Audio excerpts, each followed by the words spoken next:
This is a fun outside lesson. Okay, kids, let's stay and wait right here for a minute, okay? Yes, Miss Teacher. Great, the students are all behaving. Now I can finally breathe. Hey, teacher, I think I'm stuck. Holy Lee, get down from there! I went to school. I know, big surprise. Considering the amount of brain I usually use every day, you wouldn't expect I'd have taken the time to equip it with much. And I mean, if it weren't for the government and I was given a choice, I probably wouldn't have chosen to. Since, like most kids, I didn't like school. I was still a teacher's pet, though, since thanks to how my self-worth has been directly connected to what others think of me for most of my life, I aim to please basically everyone I met. I was shy, stayed out of trouble. I was literally the only person in my entire first, second, and third grade class who didn't get think time all year, and I still have a clean record to this day. In fact, I've only ever gotten in trouble with any teacher 3 times, and those weren't even bad, I just overreacted.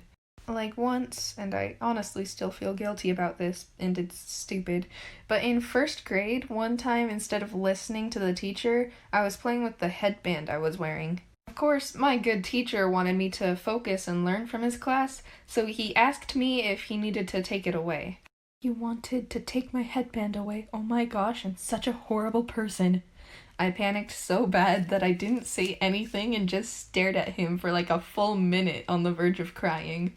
My teacher wanted to continue class, so he reached down and took the headband from me. This is it. I have failed him. I started crying on the spot and accidentally made my teacher feel so guilty that he gave the headband back right then and there. I'm so pathetic. And that surprisingly wasn't even the only time I guilt-tripped one of my teachers into doing something for me. In second grade, I convinced my teacher, by crying, to change the seating chart so that I sat next to my best friend. Okay, you two, you can sit next to each other as long as you pay attention to me in class and don't get too rowdy. Oh, we definitely will. Don't worry about us. We'll be fine. Second grade was pretty bland other than that, though. Except that one time I threw up on the principal. Wait, really? How did that happen? Sorry, I'm bored, so let's move on. My old school does this thing called Spanish immersion. Kids would spend half their day learning in English and half their day learning in Spanish. And I was in it. Yes, I know some Spanish, pero no mucho. At one point, some of the parents started complaining that the Spanish immersion kids got more attention than the English kids.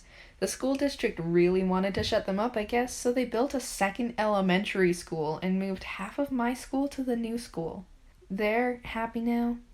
I was one of the kids that got sent to the new school, and let me just say, that new school was freaking swanky.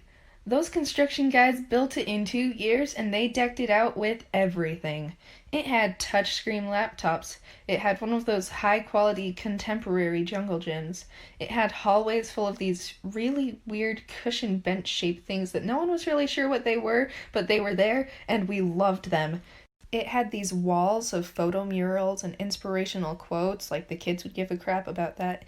It let kids sit on yoga balls during class. It even had a working elevator, the kind that you could ride in without fearing for your life.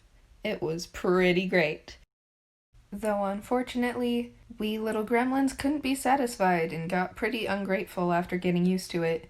It just goes to show you that the more you have, the more you want. It was around the same time I switched to this new school that I started to become a little bit mischievous.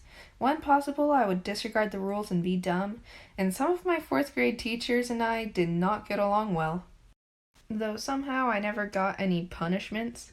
Actually, I don't remember my 4th grade teachers giving anyone any punishments at all. Did they not know what think time was? Around 5th grade, the other students eventually joined in on my schemes and got a little naughty as well.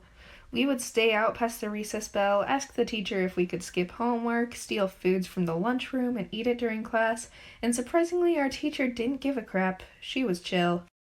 We would ask her stuff like, when would we actually use this math in real life? And if she couldn't answer that, she'd let us skip the assignment. And one time the drinking fountain outside our classroom broke, and I decided to just skip half of class to try and fix it myself, since I have the task importance gauge of a carrot. When I walked back to class, the teacher was like, "Oh, hey, Lee, where were you?" "Oh, I was fixing the drinking fountain." Oh, cool, so it's working now? Yeah, nice. Anyways, she just didn't even care that I skipped half of class. She gave us so much freedom, it was amazing. Don't worry, she still taught us, and I learned stuff in her class. So, she was a good teacher. At the same time, I was also taking my Spanish classes because I was one of those nerds in Spanish immersion. And I'm gonna be honest, I remember literally nothing from my 6 years of classes except two things. Everyone had literal brawls over the three yoga balls our class was given to sit on, and one time I accidentally kicked a guy in the nuts while falling off my yoga ball, which is also on my list of things I'm still guilty about. At one point in fifth grade, we had a teacher from another class that was giving all of the fifth grade an outside lesson on like the distance between planets or something. And each kid in the class had to stand in a certain place, but I immediately got bored, and as soon as the teacher looked away, I left to climb the playground, and I got myself stuck. Speaking of which, our playground was weird. It was like a giant dome of 99% overlapping ropes that we were supposed to climb between, all of different thicknesses, and it was surprisingly hard. During recess, like most kids, my number one source of entertainment was climbing on our weird jungle gym, so I got good at climbing super quickly, and the majority of the school had turned into mini Tarzans by the end of the school year. Each one of us could be like, "Foop, bam, done." Bada bing, bada boom, all the adults are scared of us now. Anyways, elementary school was actually really good, and I'm glad I was forced to go to school. I honestly kind of miss it. Anyone watching who's still in elementary school or primary school, because I know, I don't know, Europe does that or something, be grateful that you're there because it's one of the easiest times in your life, and I really enjoyed it. Or maybe you just have a terrible school, in which case, it gets better. Hello, and thanks for making it to the end of this video. I'm very sorry that I uploaded so late. I don't really have much of an excuse other than the fact that I'm really lazy. Um, Also, you'll notice that this video is way higher quality than my last video. I do plan on increasing the quality of my videos every time I upload, and maybe changing a few little tweaks, like what my internet persona looks like. Just get used to that. You'll also notice that I got my first piece of fan art. It's from my friend Jizv, aka Obo, aka the man of many names. He is either he's making fun of me or he's a very bad drawer because I can't really tell what that picture is. Sorry, not sorry, Jizv, but thanks anyways. Anyways, thanks again for watching this video. Sorry for all the changes I've made and for uploading so late. Bye!